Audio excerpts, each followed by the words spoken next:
Beleza, pessoal, vamos dar agora continuidade ao conteúdo, né?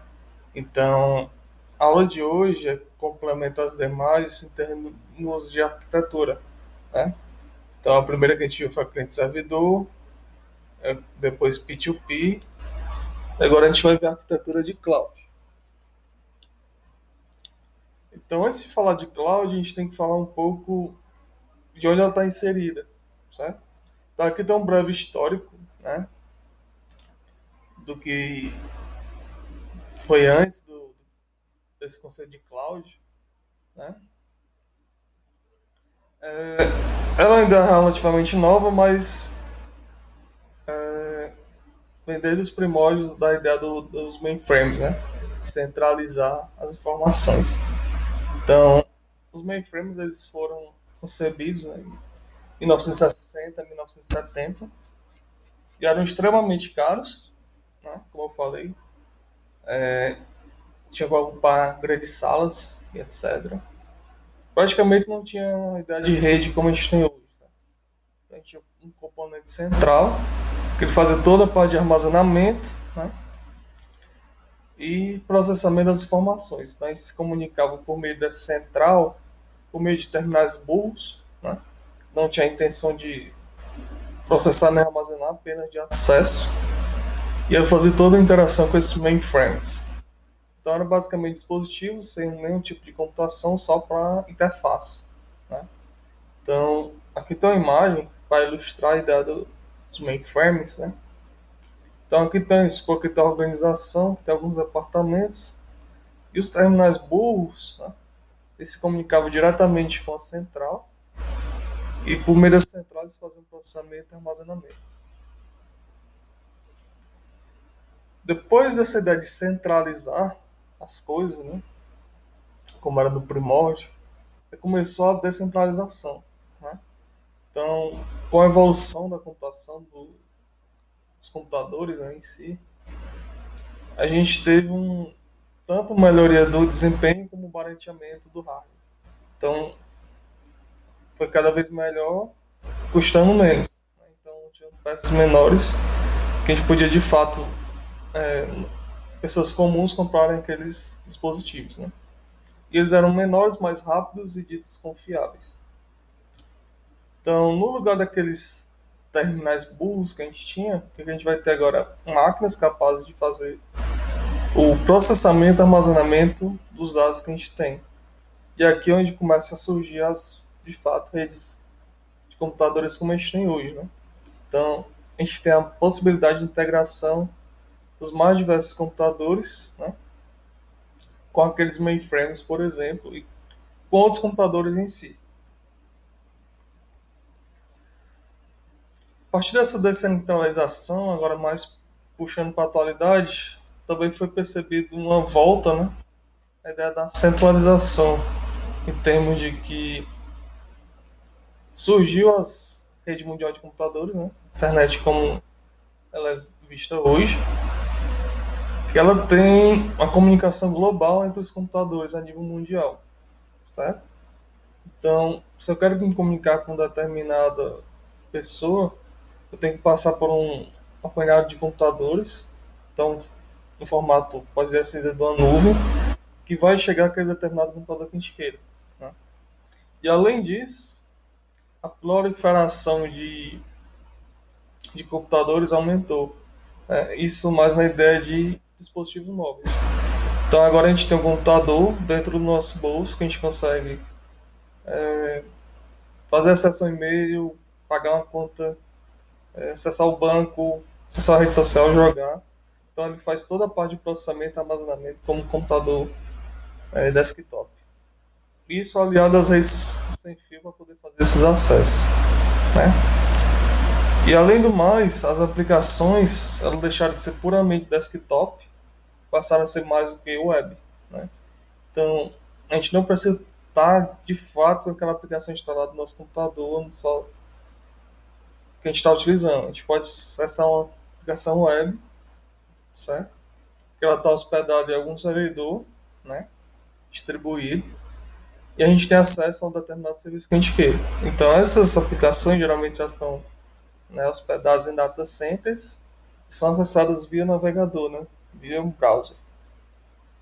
Então aqui tem a imagem para ilustrar. Então a ideia daquelas organizações, os mais diversos departamentos, se uma vez, por exemplo, eu quero me comunicar com outra organização, passo por esse ambiente centralizador, tá? E assim eu consigo estar me comunicando, realizando processamentos e armazenamentos. Dito isso, né, a gente chega na ideia da nuvem, né? A nuvem nada mais é do que um ambiente centralizador, né, que vem para fazer um contraponto em relação aos data centers, né? Porque se a gente quer uma aplicação web, né, que a tendências de hoje é ter aplicação web, como eu falei, e a gente não quer necessariamente ter que comprar um data center, né, que é extremamente caro. A gente está hospedando nossa aplicação para que usuários acessem ela. A gente pode fazer o uso de nuvem, certo? Então ela vem para facilitar o acesso a implantações de aplicações. Basicamente é isso. Então é muito caro ter um data center, né? Toda a parte de segurança de dados e desempenho a gente pode estar controlando no nosso ambiente de nuvem, né? E além disso, né, uma vez que a gente tem um data center, às vezes ele pode ficar subutilizado, né? Então, se eu previ, né, que eu precisaria, por exemplo, de uma máquina com 24 cores, mas só estou utilizando 12 cores e é metade da minha capacidade de memória, então estou subutilizando aquele equipamento que comprei e, consequentemente, é desnecessário. Então, eu não precisaria ter gastado tanto para comprar aquele ambiente, certo? Então, por que não levar tudo isso para a nuvem? Então, a nuvem ela consegue prover, né, tanto para as empresas quanto para os usuários comuns, né, a ideia de um software, de um hardware sob demanda, certo? Então, não preciso necessariamente ter um data center físico comprado. Eu posso só alugar máquinas e nessas máquinas eu coloco o que eu quiser e pagando só pelo que eu usar. Então aqui tem a ideia da nuvem, né, que é mais a ideia dos modelos, né? Então, assim como aquela figura que é um complemento dela, então eu vou ter os modelos a nível de aplicação, a nível de plataforma e a nível de infraestrutura, né? A gente vai passar por cada uma delas, mas resumindo, as aplicações ela é autoexplicativa, né? Então as aplicações que a gente acessa. Então, por exemplo, a Google Drive, um GitHub da vida, uma rede social. Uma plataforma é quando eu implanto as minhas aplicações dentro dela. Tá? E a infraestrutura é quando eu monto a infraestrutura que eu quero que execute a minha aplicação. Então, eu quero que ela funcione com 24 cores. Então, eu consigo estar alugando, né? Provendo essa infraestrutura para mim por meio de pagamento. Então, as organizações elas se comunicam com essa nuvem, né, e conseguem prover serviços de uma para outros. Então, aqui está a definição da IBM, que vem essa computação em nuvem. Né? A computação em nuvem, ou simplesmente nuvem, está relacionada à entrega de recursos computacionais, tanto a nível de software, né, como a hardware, de provedores de serviços para clientes, usando a internet, usando a internet. Então, esses recursos são sob demanda, com pagamento baseado em uso. Essa é uma das características principais da nuvem. Né? Ela ser sob demanda, então a gente só paga para o cliente usar, certo? E ele atende conforme a minha necessidade. Então, a nuvem ela funciona como se fosse uma ideia de uma conta de um serviço que você tem. Então, por exemplo, energia. Quanto mais você consome energia, mais você paga. Do mesmo jeito é a nuvem. Quantos mais serviços eu quero, quanto mais serviço eu necessito, mais eu vou pagar por isso. Certo? Então essa é a ideia. Então, na nuvem tudo é serviço, né? Então, até já falei da aplicação, plataforma e infraestrutura, tem até o X Service. Então, tudo é um serviço. Então, a gente pode ter um banco de dados como serviço, pode executar funções como serviço, que é dado serverless. A gente pode ter própria plataforma, infraestrutura e software. Então tudo é encarado como um serviço para ser provido para os usuários. Então as partes envolvidas são tanto quem consome como quem provê esse tipo de serviço. Né? Consumidores basicamente são pessoas ou empresas que querem acessar esse determinado serviço que está sendo provido. E os provedores são as grandes empresas que constroem, implantam, oferecem algum tipo de infraestrutura, algum tipo de aplicação para os consumidores. Né? Como tem uma espécie de acordo de quem está consumindo, de quem está provendo, na nuvem a gente tem a ideia do acordo de nível de serviço, que é o SLA, em que se eu estou contratando um serviço, eu espero que ele tenha exatamente aquilo que eu contratei. Então, por exemplo, quando a gente tem uma internet, né, que a gente pede 200 megas, né, uma internet de 200 megas por segundo. Só que você está me entregando 100 megas, né? Então tem um acordo ali que o determinado provedor tinha que cumprir. Só que ele não está cumprindo. Então, do mesmo jeito, aí você pode reclamar, etc., procurar seus direitos. Do mesmo jeito é a nuvem, né? Tem um acordo para que ele mantenha um serviço que ele está lhe provendo, certo?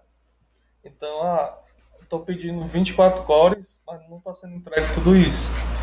Então, existe tanto os direitos quanto os deveres de consumidor e provedores para que evite que não seja tenha essa transgressão às regras acordadas, certo? Então toda a comunicação na nuvem só passa por meio da internet. Então não tem como você chegar até lá, até a nuvem, até o serviço que você queira sem ter internet, né? Isso é óbvio. Então, na nuvem ela tem uma característica, né? Que é a dos recursos limitados, certo? Em que claramente isso é, entre aspas, ilimitado, né? Até porque a gente sabe que todo poder de processamento, armazenamento, de certa forma, ele é limitado, né? Não tem como a gente armazenar todas as informações registradas ou processadas.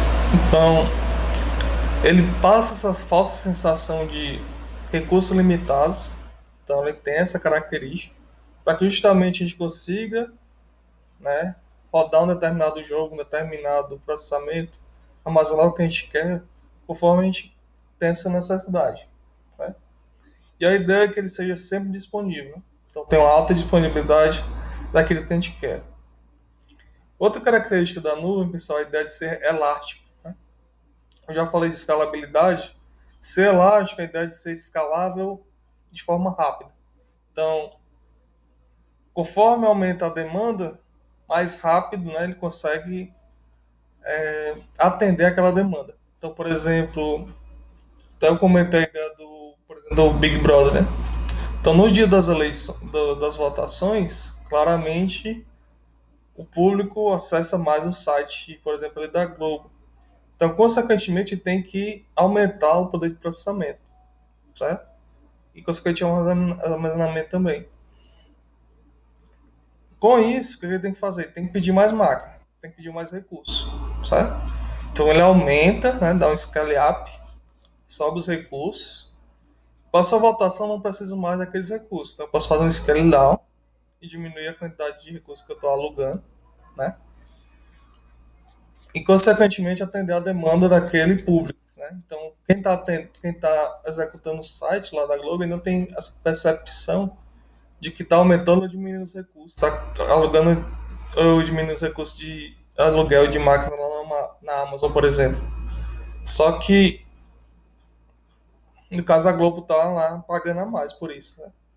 Mas quem é usuário não tem essa percepção. Então, ser elástico é ser escalável rápido. Então, quanto mais rápido ele consegue fazer esse scale up e scale down. Como eu falei, a ideia de pagar por usar. Então, pay per use. Né? Então, o cliente ele só paga pelo que ele consumir. Então, uma das grandes vantagens da nuvem em relação aos data centers é isso. Certo? Eu estou contratando 10 máquinas agora. Então, você vai pagar por ela. Então, no final do mês, vai fazer todo o histórico de consumo das máquinas e ver quanto você tem que pagar para o provedor, certo? Aqui eu coloquei mais algumas características para complementar essas anteriores. Então, atendimento sob demanda, né? Então, conforme a demanda, né, oferecendo recursos para o serviço. Tem que ter um amplo acesso à rede, então qualquer dispositivo com acesso à rede vai conseguir chegar a um determinado recurso. Agrupamento de recursos, né? Eu posso tanto aumentar como diminuir os recursos quando eu quiser. E o serviço ela é medido, né? Então, como eu falei, ele vem uma espécie de conta, né? Como fosse uma conta de luz, é a conta da nuvem. Então ele mede exatamente, você usou tanto de armazenamento, você usou tanto de rede, você usou IP elásticos, você usou 10 máquinas, então tudo isso vem todo discriminado e vem um valor, certo? Referente a cada um dos serviços que você consumiu. Agora a gente entra nas classificações dos serviços, né, na nuvem em torno dos modelos, né? Os três principais giram em torno das infraestrutura como serviço, plataforma como serviço ou software como serviço, né? O famoso IaaS, o PaaS e o SaaS. O SaaS, até já comentei em relação às aplicações, são exatamente as aplicações que a gente vê hoje, por exemplo, Google Drive, Facebook, YouTube, o que for. Então é uma aplicação, um software que é como um serviço para a gente. Então a gente consegue acessar, por exemplo, o serviço do Drive, que é um armazenamento. Então a gente não precisa ter armazenamento local físico na minha máquina. O que, que eu tenho? Eu tenho uma aplicação que armazena informações na nuvem. E quando eu quiser, eu tiver acesso à internet, eu consigo ir lá e buscar essa informação para mim. Então, por exemplo, o LaTeX, né, para quem constrói textos, né, científicos. Antigamente a gente tinha que rodar isso tudo local, a máquina, né? Então não dava para compartilhar o recurso, não dava para compartilhar com outra pessoa para poder editar, etc.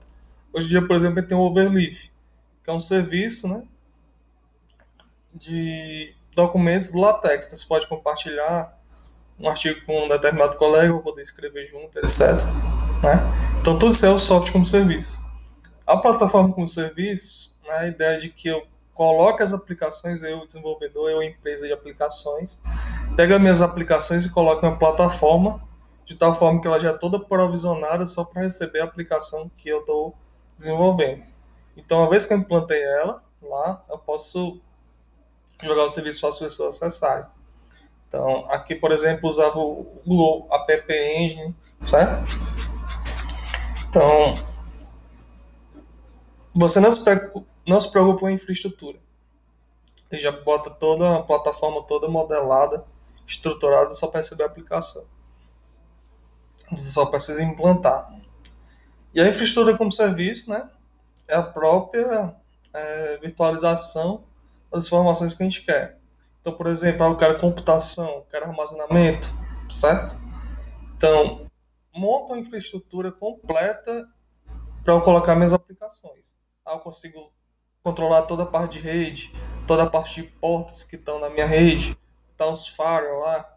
Então eu consigo fazer tudo, né? Então, aqui seria um serviço, por exemplo, da EC2 da Amazon.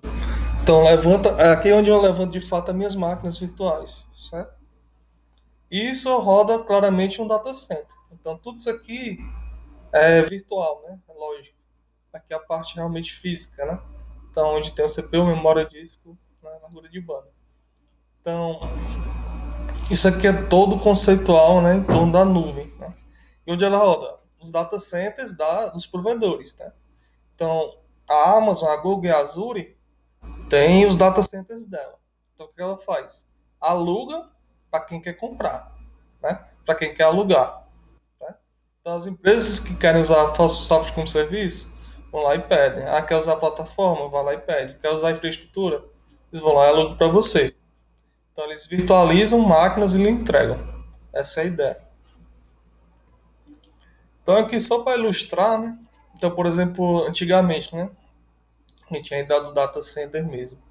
Então, a gente precisaria construir todo a pilha aqui de execução. Então, construir a aplicação, parte de gerenciamento dos dados, execução, vidro, SO, virtualização, service, armazenamento e rede. Uma vez que a gente tem o IaaS, né, que já gerencia toda a parte de infraestrutura. Então, a aplicação, o usuário só precisa controlar, por exemplo, qual é o SEO que vai rodar, qual é o middle, runtime, data, application, todo o resto, né, provido pelas empresas, né? Amazon, Google, Azure, por exemplo. No PaaS, eu só me preocupo com a implantação da aplicação com os dados dela. E quando eu tenho um SaaS, eu não me preocupo com nada, né? Tudo é provido pelas empresas. Agora a gente tem uma classificação em torno dos tipos de nuvens, certo? Então, quando tem uma nuvem pública, aí são em quatro: pública, privada, comunitária e híbrida. Então, tem a pública, é basicamente a ideia de que eu tenho um local que ele é tanto acessível pelas empresas que estão colocando as informações, como por usuários que podem chegar nessa nuvem e consumir algum tipo de informação. Então, ele é acessível por meio de uma rede pública. Então, não tem nenhum tipo de controle de quem vai acessar aquele determinado recurso.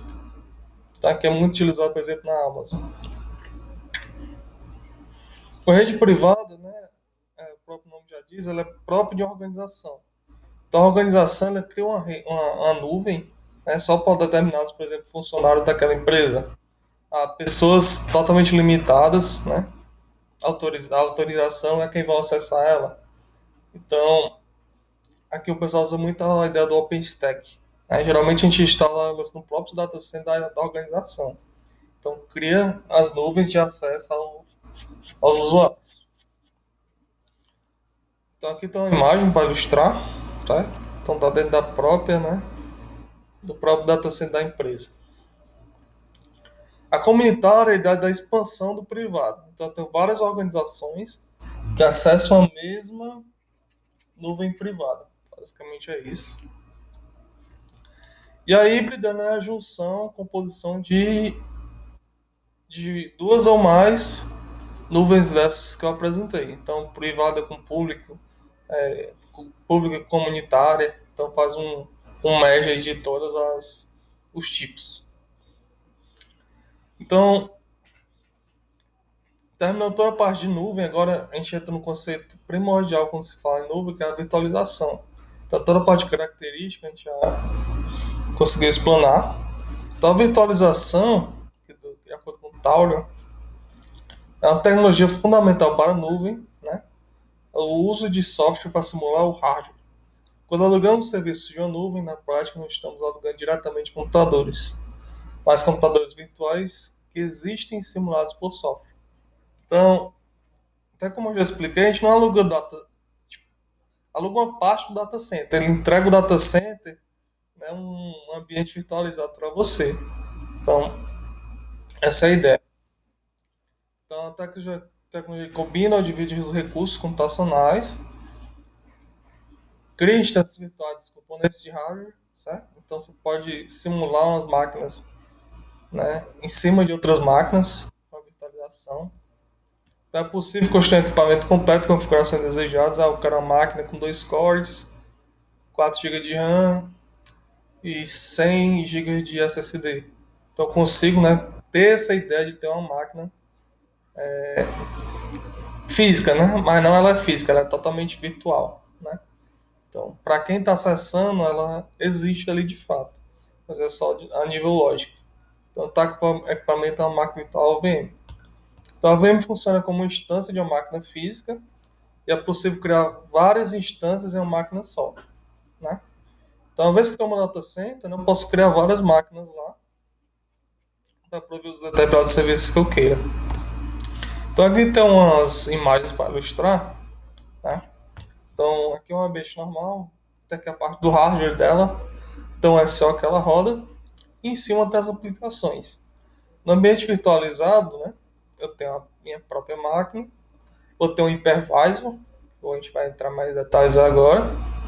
Em cima dele roda outras máquinas, né? Essas máquinas têm a ideia de ter um ambiente físico também, mas não é, lógico, que tem um SEO e aplicações. Então ele meio que condensa, né, a ideia de ter uma máquina, né, em um ambiente em cima de outro ambiente. Então a ideia é essa. Então, quando se fala em virtualização, tem duas separações de entidade, que é quem hospeda, né? Então seria a hospedeira, então host, e quem é o hóspede, né? Que roda em cima dessa hospedeira, que no caso é o guest. Então, a máquina física é o host, a máquina virtual é o guest. Então, cada máquina ela pode possuir seu próprio sistema operacional, então a gente teria o SO do host e o SO do guest, né? E quem é que fica no meio entre eles? O hypervisor. Então, o hypervisor, pessoal, seria o VMware, o VirtualBox, o Xen, o KVM. Então, aquele software, né, que roda como intermediador, certo? Então, é ele, através dele que a gente consegue ter um ambiente virtualizado, né, das máquinas em cima dele. Então, aqui tem uma imagem para ilustrar, né? Aqui está o ambiente físico, aqui está o host, né? Os SOs que a gente pode estar tendo. Ah, um XP da vida, finado XP, um Linux, um SX, por exemplo. Em cima dele tem o hypervisor, aqui do VirtualBox. E em cima dele pode ter vários SOs, né? Então posso criar vários ambientes para ser testado na minha máquina física, por exemplo. Tem várias aplicações para virtualização, né? A gente pode replicar várias ideias de servidores, da mesma forma com aplicações. Eu tenho um ambiente de sandbox, né? Em que eu posso estar errando. Então eu posso implantar uma determinada aplicação que eu sei que ela não vai interferir na minha máquina real. Ela só pode interferir na máquina lógica dela. E, por exemplo, eu posso testar uma aplicação em vários tipos de ambientes de execução. Ah, eu quero executar, por exemplo, com 1 GB de RAM e um core. Será que ela está ok? Acho que não. Ah, eu vou agora duplicar meus recursos. Ah, começou a ficar melhor. Então, eu consigo prover vários tipos de ambientes, né? Para de fato saber o que é bom para minha aplicação, onde é que ela roda, em que tipo de ambiente, etc. A que tecnologias eu preciso. Então, posso brincar com minha máquina virtual tranquilamente, que eu sei que ela não vai interferir na máquina física. Então, existem tipos de virtualização, que eu vou elencar algumas. Uma delas é emulação, que eu simulo o hardware mesmo na arquitetura. Virtualização completa, que eu abstrai completamente o hardware da máquina física, né? Então, para o software, para o SO, ele está rodando de fato em cima da máquina física, não está rodando na máquina virtual. E a paravirtualização é que eu tenho que fazer algumas modificações no SO para que ele consiga estar sendo executado na minha máquina física. Então, abstrai parcialmente o hardware.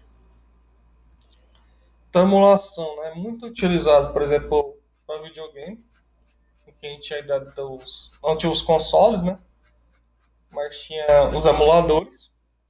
Com esses emuladores, a gente conseguia ter, por exemplo, Super Nintendo, Mega Drive, um PS, o que for, ali no seu computador. Então ele simulava aquele ambiente do console para você.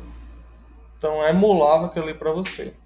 E também é utilizado bastante quando se fala em desenvolvimento de dispositivos móveis, e quando a gente não tem, por exemplo, um celular para estar testando, né, um smartphone. Mas tem um emulador, a própria ferramenta ela provê isso, né? Por exemplo, do Android, tem uma VD para fazer isso.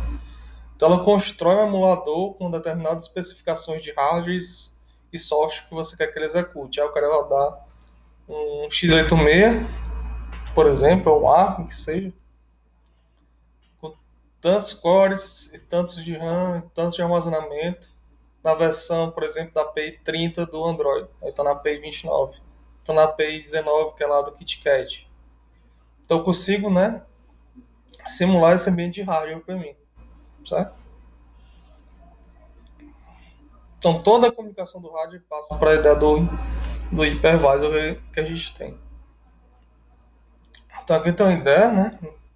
Uma ilustração, tem um hardware físico, tem as máquinas virtuais que estão sendo executadas e os SOs que estão, né, nessas máquinas. A gente pode ter vários tipos de hardware, né, nessa virtualização.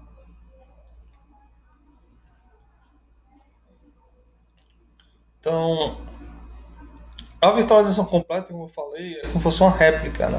Então o SO ele é executado sem nenhum tipo de modificação em cima do hypervisor, mas tem algumas problemáticas disso, né? Que é, por exemplo, a ideia de que a heterogeneidade é muito grande, né? Então, uma vez que ele está executando sem nenhum tipo de modificação, às vezes isso pode gerar algum tipo de incompatibilidade, né? Já que ele não sofreu modificação nenhuma para estar rodando naquele ambiente. Então é muito utilizado de drives genéricos, consequentemente tem suas problemáticas de falta de às vezes de um bom funcionamento, né? E tem, por exemplo, a execução de instruções no hypervisor e no próprio hardware. Então a gente vai ter que ter cuidado, né? Se de fato aquelas instruções vão conseguir ser executadas naquele ambiente, já que não teve nenhum tipo de modificação. Exemplos disso aqui é o VirtualBox e o KVM, né? Então, aqui tem uma imagem para ilustrar. Tem um hardware físico, em cima dele tem um hypervisor. E em cima deles rodam o quê? Os SOs e, consequentemente, as aplicações. Então, eu tenho um hypervisor, por exemplo, o VirtualBox. E eu tenho os SOs que rodam em cima desse VirtualBox, né? Sem sofrer nenhum tipo de modificação. Na para virtualização já tem que ter essa modificação. E ele permite o acesso direto ao hardware, o que melhora bastante a execução das aplicações, né? Então o SOGET ele tem que ter modificação. E quando ele tem uma modificação, pode ser que tenha instruções que ele não consiga executar, já que ele tem que ser executado diretamente no hardware, né? Então tem algumas instruções que ele não será mais possível de execução. Um exemplo é o Shen. Então aqui estão exemplos, né? Então perceba que tem cells modificados para ser executado nesse ambiente físico aqui. Para complementar, a gente tem dado a virtualização nível de SO, né? Que é o que o pessoal está fazendo hoje, bastante. Que é a camada de virtualização é montada toda em cima do próprio SO, né? Então não tem mais ideia lá do entre o hardware. E essa ideia da virtualização a nível de SO é toda vista a nível de containers, né? Então o núcleo do SO permitindo a existência de várias instâncias isoladas de espaço do usuário, né? Então ele roda no próprio SO que você tem, né? Então ele controla alguns ambientes, né, para o usuário, de tal forma que um container não vai impactar em nada em relação ao outro, né? Então não preciso agora ter a ideia do hypervisor. E em cima do hypervisor tem um SO que vai rodar a aplicação. O próprio container, né, ele é autocontido no sentido de que ele não precisa do SO e já roda diretamente com as bibliotecas e consequentemente a aplicação. Então ele tem uma instância virtual simples e leve, que simplifica bastante e acelera a realocação ou exclusão de recursos que a gente não precise mais, certo? Então essas instâncias, como eu falei, são completamente isoladas no espaço do usuário. Então aqui tem um exemplo, ó. Tem uma virtual machine aqui só fazendo uma tia de comparação, né? Tem o virtual machine, tá a infraestrutura, um SO, roda o hypervisor, em cima dele tem outros SOs com as bibliotecas e aplicações. Quando eu passo a ideia de containers, eu tenho a postura da infraestrutura, tem um SO, tem um container engine, que seria o dock, no lugar do hypervisor, e dentro dele, em cima dele, na verdade, tem os ambientes separados a nível de que para o usuário, né, em que eu consigo ter acesso à aplicação, né, rodando diretamente aqui nesse ambiente. Certo? E, consequentemente, eu excluo essa camada aqui de SO virtualizado e com isso só tenho ambientes mais leves, mais rápidos. Né? Então, por isso que é alegado, então, as pessoas estão migrando, né, dessa virtualização para do jeito tradicional para essa ideia dos containers. Certo?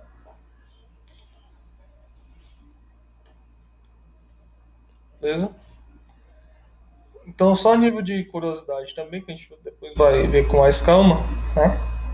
Existe também a ideia de orquestrar esses containers, né? Gerenciar, monitorar, ver qual container que está com problemática, né? Como escalar ele, melhorar, etc. Isso é feito bastante pelo Kubernetes, né? Então, a tecnologia atual, ele vem para orquestrar, né?